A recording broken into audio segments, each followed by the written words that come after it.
जय हिंद सब लोगों को। देखिए, हमारा हम सब का जो एक सपना था कि कैसे यूपीएससी जैसे बड़े सिलेबस को कैसे उसे में पूरा किया जाए और गांव गांव तक के बच्चों को भारत के सबसे बेहतरीन शिक्षकों से शिक्षा दिलाई जाए। इसी क्रम में जो हमारा पिछले 6 महीने से हमारा जो पूरी तैयारी चल रही थी कि कैसे इस शिक्षा को गांव के बच्चों को ये ताकि एहसास हो, उनको लगे कि नहीं, शिक्षा इतना बेहतरीन हो सकता है और पढ़ाई भी इतनी इंटरेस्टेड हो सकती है। इसके लिए उसने बेहतरीन शिक्षक की भी जरूरत होती है। 6 महीने से हम सर को तलाश रहे थे ऐसे शिक्षक को। आपको ही पता है कि हीरा ढूंढने में कितना टाइम लगता है यहाँ पर। और कई लड़कों का ना, सर इतना टाइम क्यों लग रहा है? तो भैया, झोपड़ी बनाने में टाइम नहीं लगती है, महल बनाने में सबको समय लगता है। तो इसी क्रम में हमें चाहिए थे इतिहास के एकदम बेहतरीन से बेहतरीन, भारत के सबसे बेहतरीन शिक्षक की कड़ी में हम आधुनिक भारत के सुकरात के पास आ गए हैं। आज आप लोगों को रूबरू कराते हैं मणिकांत सर के, जो किसी भी परिचय के मोहताज नहीं है और इनके पढ़ाने का तरीका लाजवाब है।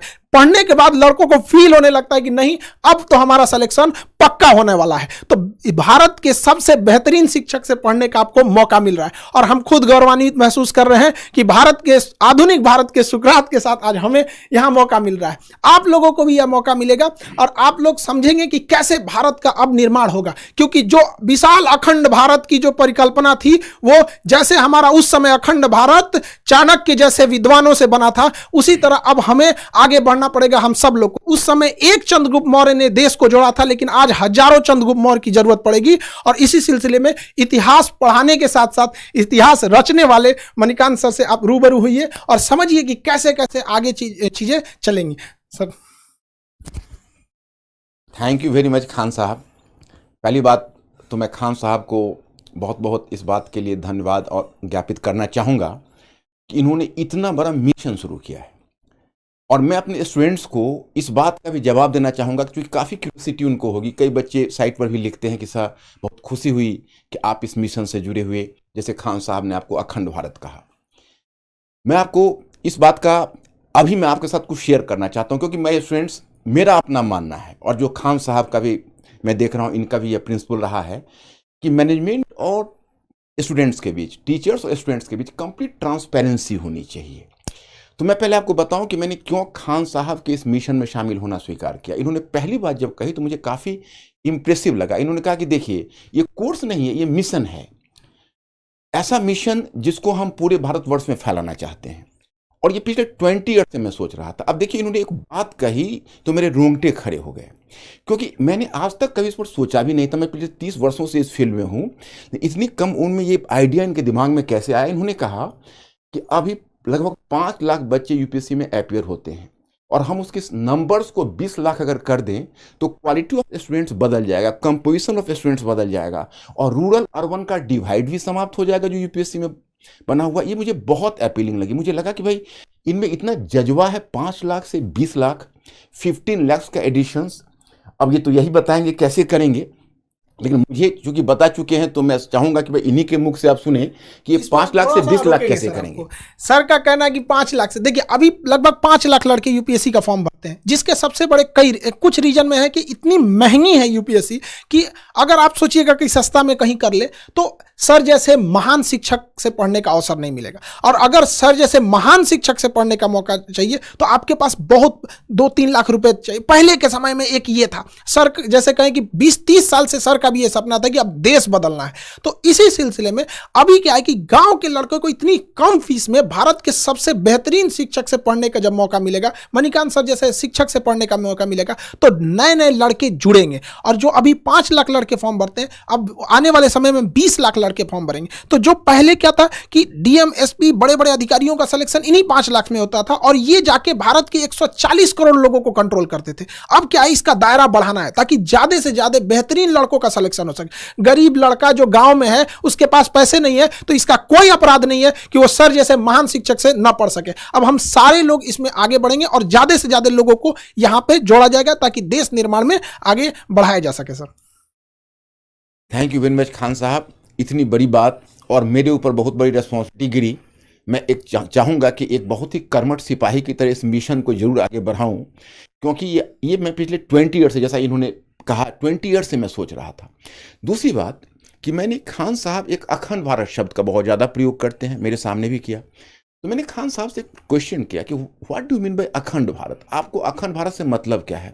तो खान साहब ने कहा कि देखिए इसके तो कई मतलब वैसे मैं निकालता हूं, लेकिन एक जो मेरा बड़ा मतलब है वो ये है कि जैसे वल्लभ भाई पटेल ने पूरे भारतवर्ष का एकीकरण किया था जब उन्होंने स्वतंत्रता के बाद उसका एक तरह से आप कहिए तो प्रिंसली स्टेट्स का जो देसी रियासत थे उनका विलय किया।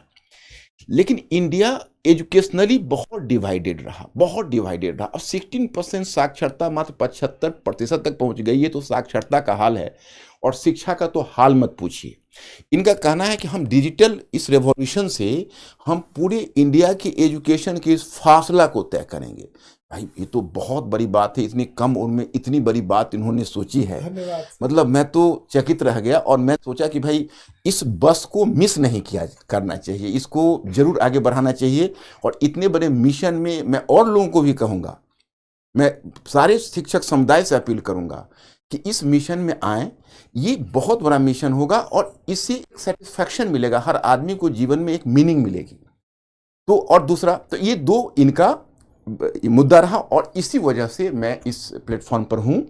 तो मुझे लगता है कि मेरे स्टूडेंट्स लोग अभी मेरे इस क्वेश्चन का मतलब their question has already been answered. चलिए, आप लोगों ने तो सुना होगा भाई, अभी मैं जुड़ा हूँ और मेरे कुछ बंधुवर और भी अच्छे शिक्षक जुड़े हैं।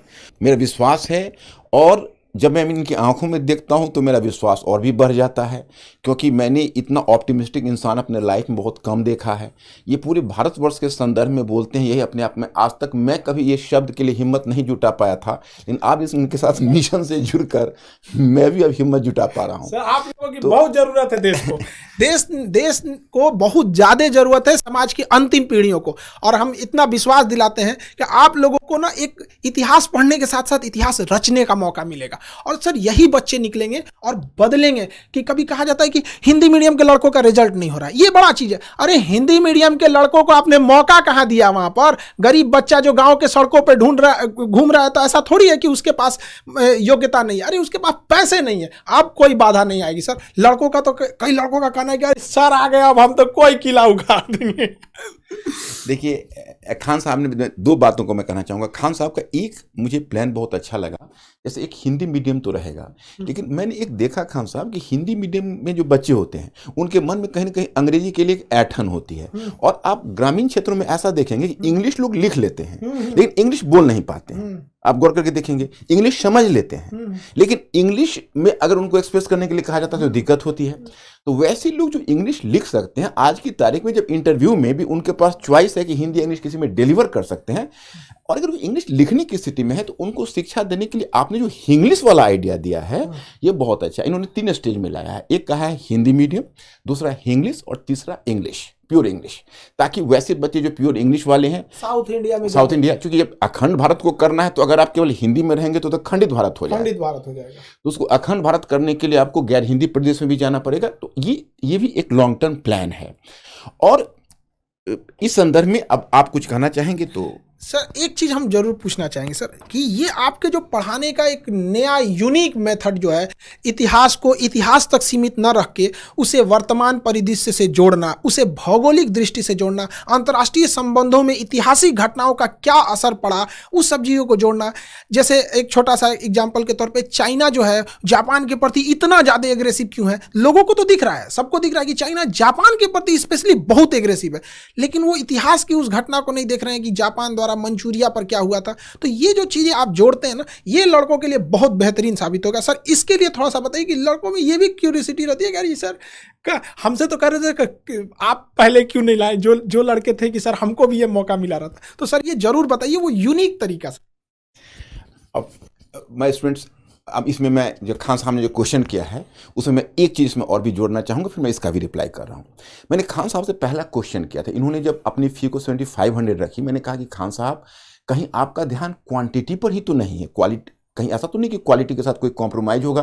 क्योंकि क्वालिटी के मामले में मैं बहुत ज़्यादा सेंसिटिव रहा हूँ। सर, यहाँ हम आपको रोकेंगे। यहाँ पर एक बात बताइए, लड़के लोग जहाँ पे सर खड़े रहेंगे वहाँ पे क्वालिटी के बारे में अगर कोई डाउट कर रहा है तो फिर उसको एक बार पुनर्विचार करना चाहिए कि वो किस दुनिया में जी रहा है सर। तो आपका रहना एक इतने बड़े चीज़ों का बनना ही अपने आप में इस बात का प्रमाण है कि क्वालिटी तो बेस्ट रहेगी, बेस्ट में भी सबसे बेस्ट, कि लड़कों को लगने लगेगी पढ़ने के बाद मेरा तो हो ही जाएगा सर।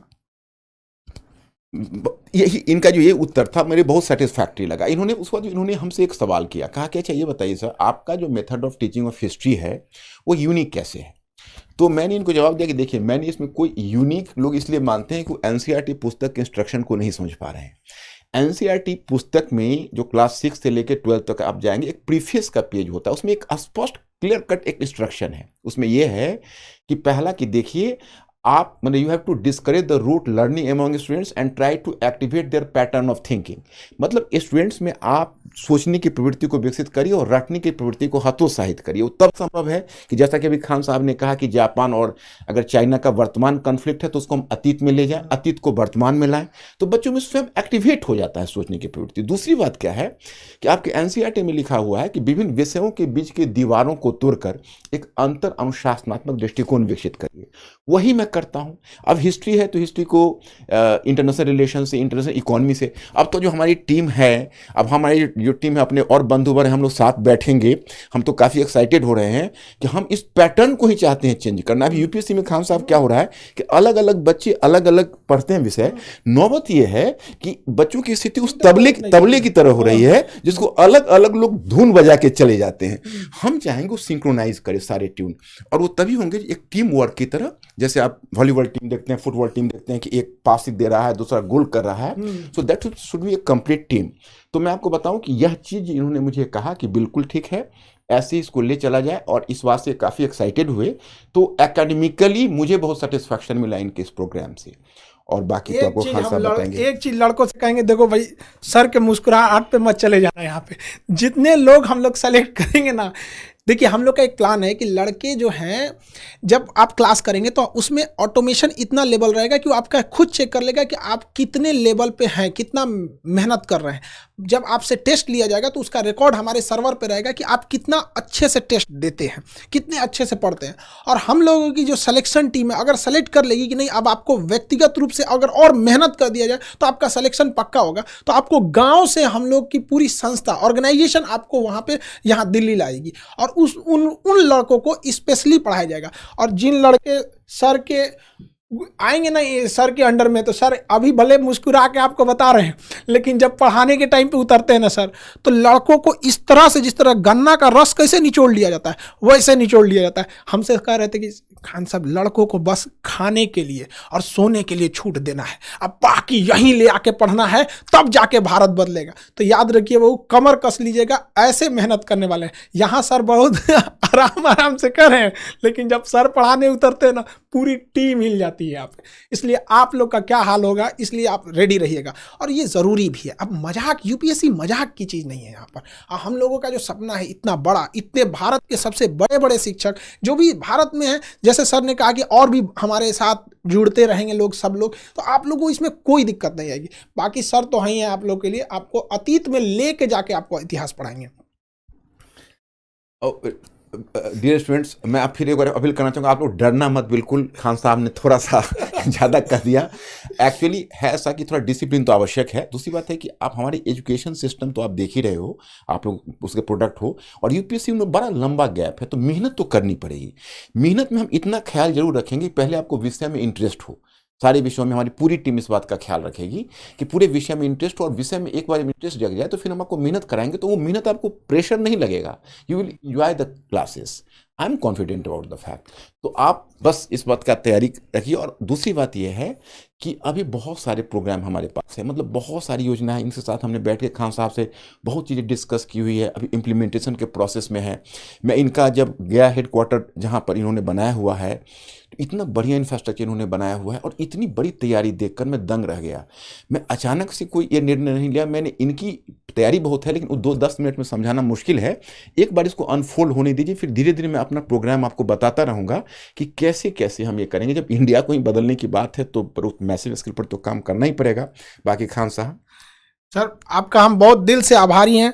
आप इस भारत को बदलने में एक महत्वपूर्ण सेनापति के रूप में अपनी भूमिका निभा रहे हैं। और देशवासियों को भी हम कहना चाहेंगे बाबू कि जिन लड़कों को ऐसे गांव में बैलगाड़ी पर जीवन बिता दिए, अपने गांव का सर लड़का मेहनत करके, एक हमारे यहाँ लड़का आया था सर पढ़ने, वो नदी से बालू निकाल के भरता था और उस पैसे से फीस देता था। हम कहे कि भैया ये फीस लेके हम भगवान को क्या मुंह दिखाएंगे, तुम सफल हो जाओ, यही मेरा सबसे बड़ा फीस है। तो जो लड़के इन बैलगाड़ी पे जीवन बिता दिए ना, हम आप बच्चों को कहते हैं मन लगा के पढ़ाई कीजिए, आपके माँ बाप को हम इस एम्बेसडर में ना घुमा दिए, हम लोग का ये सपना है, तब आप कहिएगा। अब वो गया जमाना, अब राजा का बेटा राजा नहीं बनेगा, राजा वही बनेगा जो उसका काबिल होगा, हकदार होगा। अब इस अखंड भारत के निर्माण में आप सब लोग लगे रहिए और आने वाली पीढ़ियों को ये बताइएगा कि जब ये भारत को बदला जा रहा था तो उस कड़ी में हम लोग भी शामिल थे। आई होप आप सबको समझ में आया होगा और बहुत जल्दी हम लोग इस चीज़ों को जुड़ते रहे। यूपीएससी बहुत बड़ी चीज़ है। अब इतनी कम 7 से 8 हज़ार की फीस में अब सोचिए 2-3 लाख वाले फीस को इतना सप्रेस किया गया। इसमें हम सर का भी बहुत बड़ा आभारी हैं, जो सर इतने बड़े मिशन में एक सेनापति के रोल निभाने के लिए आगे आए। अब बाकी आप लोग अपनी तैयारी के लिए अब निश्चिंत रहिए। अब गांव का हर एक लड़का पढ़ाई करेगा। इंग्लिश मीडियम वाले लड़के, आप लोगों के लिए भी सेपरेट बैच रहेगा। साउथ इंडिया के लड़कों को हम छोड़ कैसे सकते हैं? अखंड भारत में साउथ इंडिया छोड़ दे तो अखंड भारत कहाँ रह गया? वहाँ पे सबको जोड़ा जाएगा और हम कोशिश करेंगे इस व्यवस्था को और बेहतर निरंतर कैसे बनाया जा सके। आई होप आप समझे होंगे। मिलेंगे नेक्स्ट क्लास में। जय हिंद।